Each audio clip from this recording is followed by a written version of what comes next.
Jérôme, toi, tu es responsable d'une société qui s'appelle Ad4Screen, pour ne pas la citer. Et ce qui m'intéresse surtout aujourd'hui, c'est que tu étais la semaine dernière au Mobile World Congress à Barcelone, qui est un peu le grand raout de tout ce que la mobilité connaît de gens qui font du mobile, des services pour le mobile. Et moi, ce qui m'a intéressé quand on a discuté hors antenne, c'est que, au-delà des différentes annonces qui ont été faites sur le Mobile World Congress pour les téléphones, toi, tu es allé voir un peu au-delà.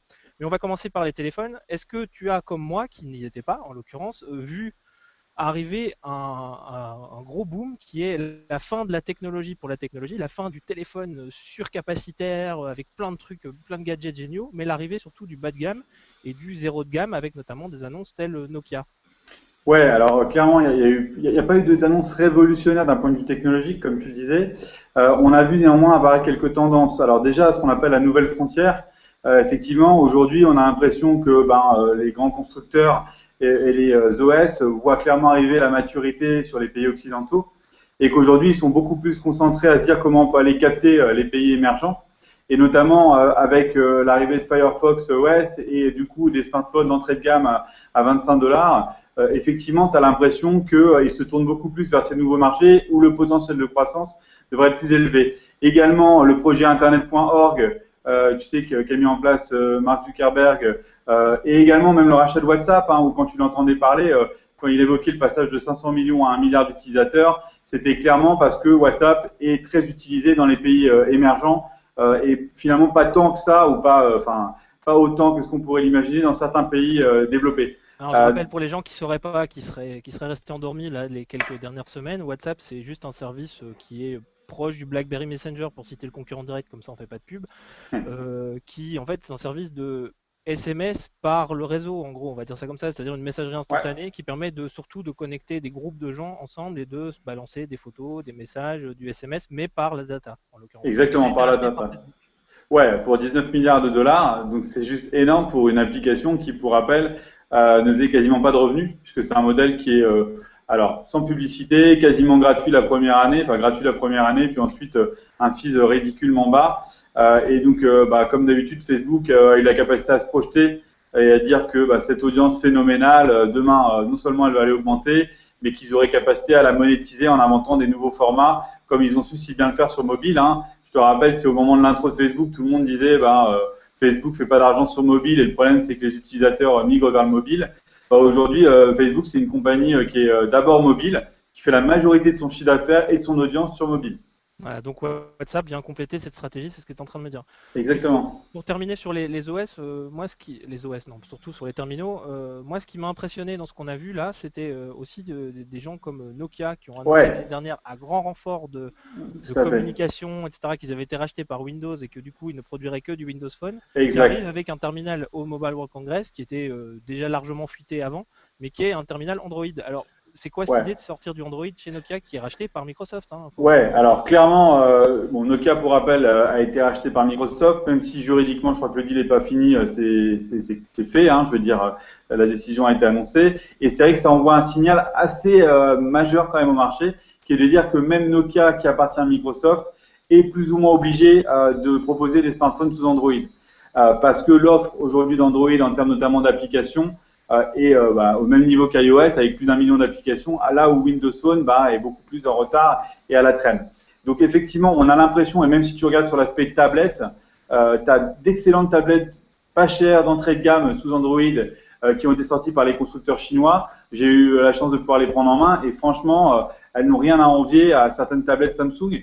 Donc aujourd'hui, tu as l'impression que la guerre du volume et de la pénétration, elle a été gagnée par Android, très clairement. qu'iOS reste positionné sur le haut de gamme et les produits à forte marge, mais Même qu'Android, si, même si je me permets juste de couper, hein, juste pour rappeler les chiffres quand même, il y a des chiffres qui sont sortis hier, c'est 62 ou 67% de tablettes qui sont aujourd'hui fonctionnant sur Android contre du coup le 40% sur le reste. Le reste, il n'y a pas grand-chose d'autre que iOS parce qu'on ne va pas parler de ouais, Surface ou de Windows Phone 8. Donc c'est quand même ouais, énormément mais de tablettes. rappelle-toi, on revit exactement la même histoire que sur le smartphone. C'est-à-dire qu'au démarrage, sur le smartphone, iOS était à 100%, puis 80%, puis 50%. Aujourd'hui, ils sont à 15 à 20%. Mm. Sur les tablettes, c'est la même histoire. Il y a un an, les iPads, c'était 70 à 75% du marché mondial. Aujourd'hui, ils sont passés minoritaires, ce qui est une annonce également extrêmement forte. Et clairement, d'ici un an, je te parie qu'on va avoir le même schéma que sur smartphones, à savoir un rapport 80-20 entre les terminaux sous Android et les terminaux sous iOS. Donc la guerre du volume, elle est définitivement gagnée. Tu l'as peut-être vu, il y a eu une annonce de Samsung.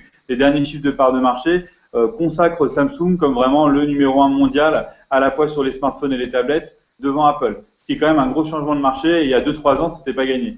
Donc tu dis, toi, changement, donc la guerre de l'OS est gagnée par Android, hein, apparemment, en tout cas sur le volume de Sur gens le qui vont volume, l'utiliser. ouais. Et du coup, toi, ça t'a amené certaines réflexions, et c'est là que j'ai envie de t'entendre, c'est sur des réflexions plutôt orientées marketing mobile, parce que c'est là où toi tu es spécialiste, et de voir un peu ce que le Mobile World Congress, en termes de marketing mobile, t'a apporté, amené comme réflexion ou questionnement.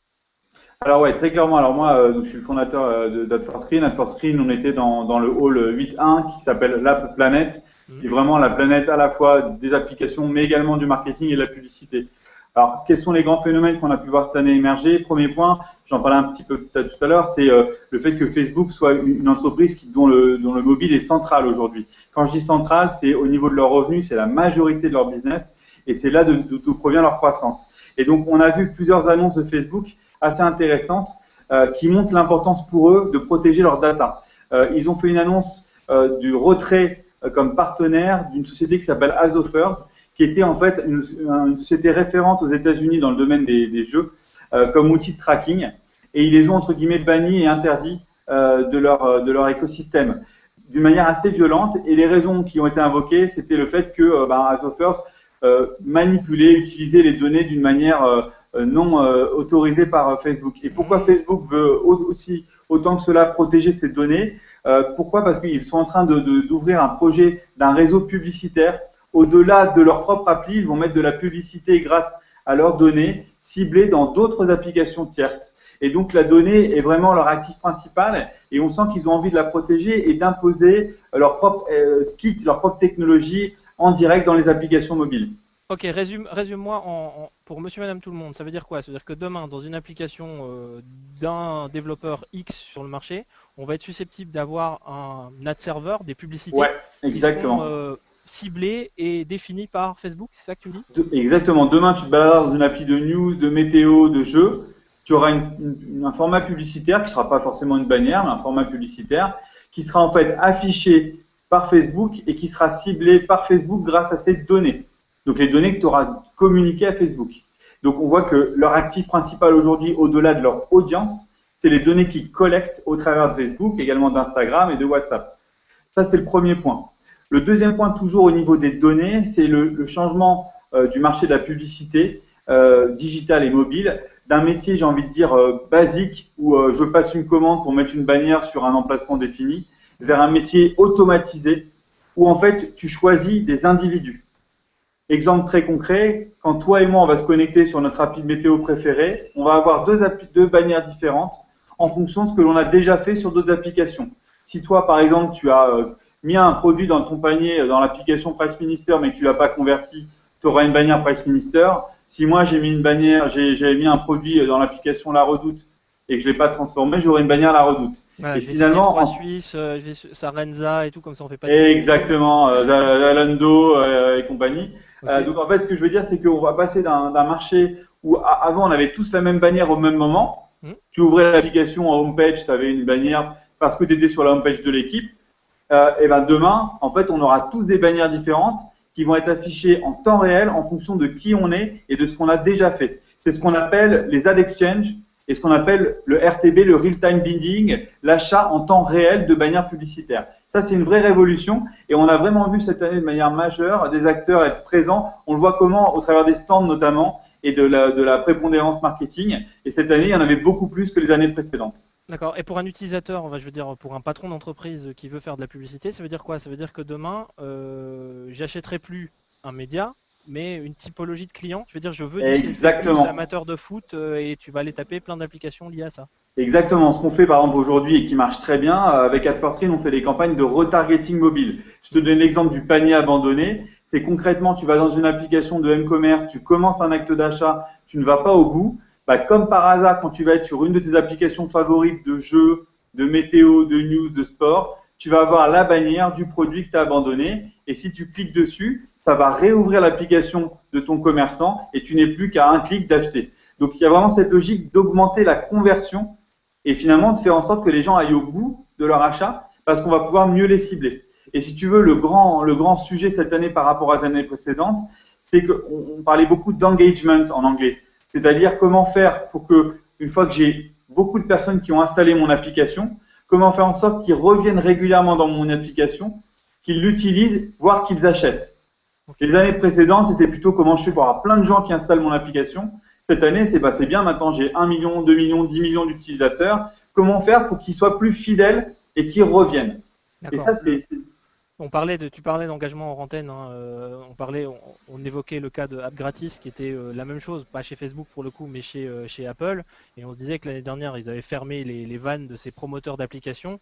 Et tu disais que ça, c'était une grosse tendance que toi, tu voyais aussi. Là, voilà, Facebook, tu me dis, ferme des gens avec qui ils travaillaient assez largement l'année dernière pour revenir sur leur précaré et prendre la main sur leurs données. Donc, à ton avis, on va essayer peut-être de clôturer là-dessus, sauf si tu vois quelque chose d'ultra important qu'on aurait oublié dans ce domaine du marketing, mais c'est à quelle échéance? Parce que ça fait partie, c'est comme les objets connectés, hein. Tous les ans on les voit, on dit c'est pour l'année prochaine, mais c'est toujours pas. C'est real-time bidding, donc ces offres en temps réel pour cibler des consommateurs. Toi, tu les vois arriver cette année sur le marché? Alors très clairement, en France, on estime qu'à peu près aujourd'hui, on va dire début 2014, à peu près 10 à 15% des campagnes qui sont déjà en RTB. Donc attention, c'est pas de la science-fiction, hein, c'est déjà en marche, et on pense qu'en fin d'année, on sera autour des 25%. Donc, c'est un phénomène inéluctable qui est en marche, ça, il n'y a pas de sujet. Sur l'engagement, ça dépend des acteurs, mais grosso modo, tous les acteurs qui ont plus de 500 000 téléchargements sont déjà sur des stratégies de mise en place de campagnes de push ciblées pour faire en sorte que les gens reviennent. Ça, c'est déjà en ordre de marche. Et tu parlais de la discovery. Aujourd'hui, sur toutes les campagnes d'acquisition, comment je fais pour acquérir des utilisateurs, Apple a un petit peu sifflé la fin de la récré. Ils avaient commencé il y a 1 an avec l'affaire App Gratis. Lors du Mobile World Congress, on a eu l'un des autres acteurs référents dans les pays anglo-saxons qui s'appelait Magic Solver, qui annonçait arrêter également son service de promotion d'applications sous la pression d'Apple. Et donc, on voit que les phénomènes d'acquisition aussi deviennent beaucoup plus sophistiqués et basculent notamment via du RTB. D'accord. Pour autant, on disait aussi à l'époque que des gens comme Apple allaient lancer leur régie et que ça allait marcher. Moi, je la vois toujours pas arriver. Le iAd de Apple, ça allait être formidable et ça allait tout révolutionner. On le voit toujours pas. Alors, il est arrivé, mais où tu as raison, c'est qu'il n'a pas tout révolutionné. Au contraire, aujourd'hui, il est assez calme et assez tranquille. Maintenant, à côté de iAd, il y a beaucoup d'autres acteurs, et notamment les acteurs traditionnels de la publicité web. Tu as Google, notamment, qui a ce qu'on appelle sa bourse publicitaire, son ad exchange, qui est disponible dans l'écosystème mobile. Et puis, tu as des bourses publicitaires qui sont déjà énormes dans l'écosystème mobile, d'acteurs qui sont des pure players, mais qui sont bel et bien là. Aujourd'hui, on a en capacité à toucher tous les mobinautes européens ou d'ailleurs américains via le RTB. Donc, c'est déjà en place, c'est opérationnel, ça fonctionne. Ça fait appel à des technologies différentes de celles du web, mais il faut savoir que sur le web, on est déjà à 30% du marché qui a migré vers cette technologie-là. Donc, c'est pas la science-fiction, c'est live. Là où on a un petit peu de retard en France, c'est sur le décollage du marché de la publicité mobile, où on a encore un ratio par rapport au UK, par exemple, de 1 à 10, et un ratio par rapport à l'Allemagne de 1 à 5. Donc, on a encore un retard. Le côté positif, c'est qu'on devrait avoir plus de croissance en France que sur ces marchés dans les années à venir, puisqu'il n'y a aucune raison rationnelle qu'on ne les rattrape pas. Ok, on va terminer sur ça. Moi, je voulais citer juste un bouquin auquel tu as participé avec Thierry Pires, qui est responsable je sais pas, il a un blog qui s'appelle Marketing Mobile, pardon, ouais. et donc Jérôme Stivis, elle s'appelle Marketing Mobile pour toute personne qui n'aurait jamais mis les mains dedans, comme on dit, c'est-à-dire les gens qui n'ont jamais géré de projets publicitaires ou même de notoriété sur mobile. C'est une bible, c'est bien fait, c'est à la portée de tout le monde, c'est écrit en français, pas de français de geek, hein, donc c'est plutôt agréable à lire. Et pour toutes les personnes qui seraient intéressées par le RTB, évidemment, on renvoie vers des sociétés qui font ce type de métier. Je n'en cite pas, mais j'en ai un autour de cette table. Je te souhaite un bon après-midi, Jérôme, et j'espère qu'on aura l'occasion comme ça de temps en temps de voir certains acteurs, dont Jérôme, puisque tu as lancé la première salve, hein, donc on en fera sans doute d'autres. Et bien, je te souhaite une bonne journée, bonne continuation et à bientôt. Merci Denis, à bientôt. Ciao Jérôme.